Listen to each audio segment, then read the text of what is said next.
Please tell people who you are and where you're from. Endure Dinish, also known as Doeski, from the central area of Seattle, also known as the Central District. You just got hella professional on them. First question I have for you, man.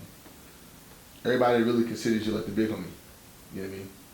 In and around the parts, not just the district in the South End, but please describe your experience going to Garfield High School. Okay, well, first and foremost, you got to know, when you grow up in the CD, all you know is Garfield. So coming up, it's already implanted in your mind that you're going to Garfield. So there was never another high school that I even considered going, with the exception of Lakeside, because there was an opportunity that I was going to be able to get in. But besides that, it was always Garfield. So you grow up and you hear about all these stories and about all these sports legends and the band and the girls and just the experience, and it's like, I have to be a part of that.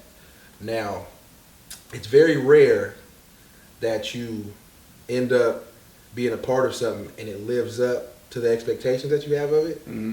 It exceeded expectations. Garfield did? Garfield was everything and then some. And I got a cold stat for you. In 4 years of high school, I missed 4 days of school. Oh, seriously? So you weren't the average For the simple fact. Now, that doesn't mean I was always in class. Let's get that straight, you know what I'm saying? But, and you know, my house was on 26th and Jefferson, so yeah. I literally walk in my house, make a right, and there's Garfield. Yeah. But I remember the first time I missed school, there was like 2 fights, and there was like a water balloon fight. It was just a crazy day that I was supposed to be a part of. And after that, I said, I'll never miss school. And the other times I missed it were for like sporting events. So yeah, I would go to school sick. Sleep in the library, go to coach's office. Like, I never wanted to miss school. But that's how popping it was. Yeah. Like the myths and what you hear, it's everything and then some. Okay. It was unbelievable. The people you met, it's a mixture, because you've got us, you know, your African Americans, you've got your white kids, your Africans, your Asians, and it's like a pot of gumbo, man. Everybody blends. It just works. Yeah. It just works. The older kids are cool with the cats from the neighborhood. I was in AP classes, so I didn't get to be in classes with none of my friends. You know what I'm saying? I was in classes with all white kids, but I loved them, and they loved me. You know what I'm saying? So it was cool, man. I loved it. I think about it all the time. All the time, man. What, how was growing up, man, just in the Central period? Like, how was that? Especially us, class of 05, like, what was your experience like? Growing up in the Central was great. You know, my younger age days and my teenage days were kind of some of the rougher times in the CD. So that stretch of like 96 to 2000, the CD was wild. You know what I'm saying? And I've got brothers from the neighborhood that were deeply involved. You know what I'm saying? So I always had a front row seat to everything. My brother got shot in '95. They were always in and out of jail. You know, there was the 504 invasion when all the New Orleans cats came up here and tried to take over the neighborhood. CDS started in '98. So, you know, that movement was, you know, insane. You know what I'm saying? Man. But it was dope, man. It was just, I felt like I belonged. You know what I'm saying? It was always cool. And then the CD it kind of mellowed out. And then towards the end of my high school days, it picked back up. Back up. And you know, the thing about me, everybody always would say, man, Endure, you've got 1 foot in, 1 foot out. Right. So, and the only reason that was because of sports. Like, sports literally saved my life, bro. Because I still got involved in my bullshit, and I had my fights and, you know, hood activities and all that. But because of sports and how good of an athlete I was, and the attention I got from universities and colleges and scouts and all that, it always kind of kept me, I was able to balance it. You know, because there was some, and this is why I love the CD. And no disrespect to the South End, but the CD is smaller, so we're more of a family. It's really like one big family. You know, you have your in-house situations, but it's really one big family. And there would be certain older homies or even cats around my age that weren't really going to school that would be like, nah, you got to sit this one out, bro. Nah, you can't come with us tonight. Or, nah, you go do this. You gonna get us out the hood. You know what I'm saying? Like, at one point, I really felt like I had the whole neighborhood on my back. Like, I was like the prince of the neighborhood. Like, everybody was counting on me. Like, at my games, my football games, you could look in the section and see about 60, 70 cats from the hood. Just up there rocking. You know, taking a couple hours away from the block, not selling nothing, not doing nothing stupid, just to come and watch me play football. Because I was from the neighborhood. Right. And they wanted to support me to let me know, you ain't got to be out there with us because we coming to watch you. So for that, I always love a CD, man. Like, I'm a CD nigga for real. Like, I take that shit serious, man. Like, straight up and down. Yeah. The question I want to ask you, it's about us growing up. We lost a lot of people between like 03, 06, 07 maybe. We lost a lot of people. And you never really know how people take that. You know what I mean? Like, with Roe, with Spades, you know what I mean? Heffa, when he passed.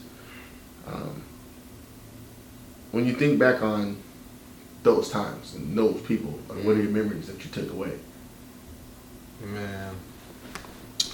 So the first loss that I remember, which I believe was in 2003, it was the summertime, was Lil LJ.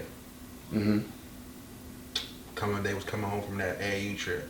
And that was the first person that I knew our age that had, I never known anybody the same age as me around my age that passed away. So that tripped me out. You know, that was weird. I remember us getting a phone call and it was all at D Black's house crying and shit because it was just like we was just hooping with Lil LJ. You know what I'm saying? I remember us walking to the funeral. So that bugged me out. The Roland situation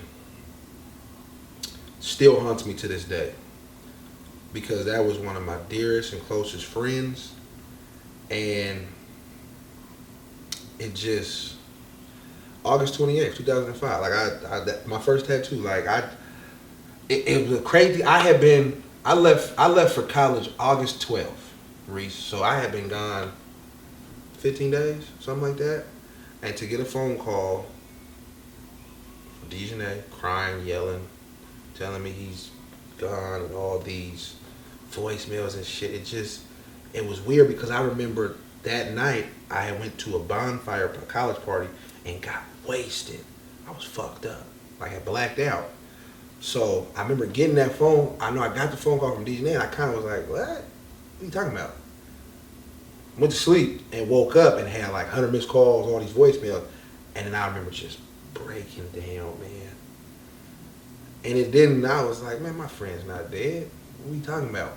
And I remember flying home because this service was the first week of my first college football game. And I came home and I went to the viewing and I saw him and it just took everything out of me, man. Just fucked me up. I didn't go to the funeral. After I saw him in that building on Henderson, you know, that little play that view and shit. Mortuary. Yep, I wrote a little note and in the scrapbook, and I went to talk to Big Roland and his mom, and I said, I'm not gonna come to the funeral. I can't. I'm cool, cause I don't feel like this is not fair. So I flew out. The morning of his funeral, I flew out back down to school to play in my first football game and just tried to take out every bit of anger and hurt I had out on them niggas out there. I think I got ejected that game, matter of fact. I think I did. Yeah. And then there's still times where I just be like, Roland's not here.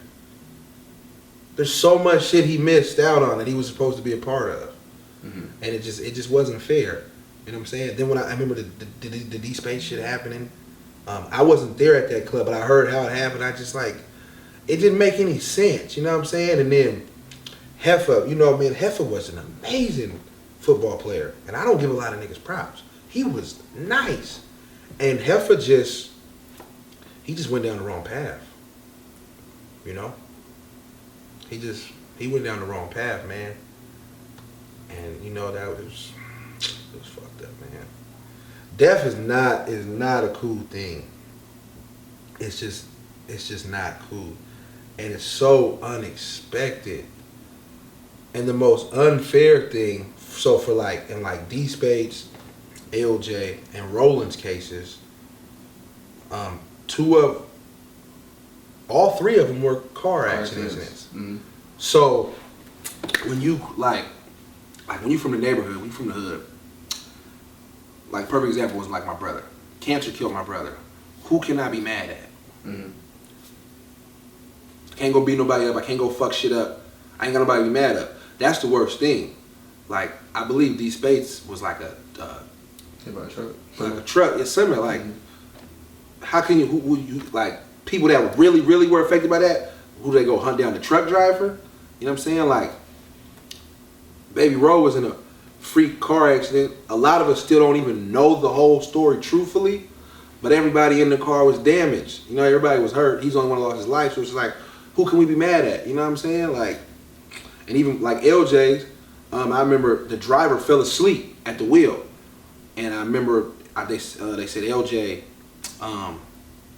seen him sleep, tried to reach over the seat to wake him up, and the dude hit the brakes, and LJ flew out the window. Went through the windshield. Yeah, the windshield. You know what I'm saying? So it's just like situations like that. You can't even. You just gotta accept it. That shit's not fair, man. And that type of shit takes a toll, for real. Losing someone can really drain you. And for me, I thought when I lost Baby Roe, I thought like, man, what's worse than that? And then losing my brother, nigga, it's just piece of me went with him. I'm still not all the way right. Mm-hmm. I just keep going because I had a conversation with him a couple days before he left. You know what I'm saying? And he asked some things of me. And so I have to keep my word. You know what I'm saying? I have to keep on keeping on because I promised him what. But the shit's tough. Mm-hmm. It's hard. It's hard. And it's just crazy that people in our generation, you know what I'm saying? And now it's even worse. I hurt for this generation, man. Mm-hmm. The last couple of years, these kids been getting left and right. Whack. Left and right, man. And that shit's sad. It saddened me. It saddened me. My little cousin got killed. Little Dejan. Last year. Mm-hmm. All because streets, you know? Yeah. Riding for it's just so different, man. Movies and television fucked up these kids' heads. Everybody wants to be like The Wire.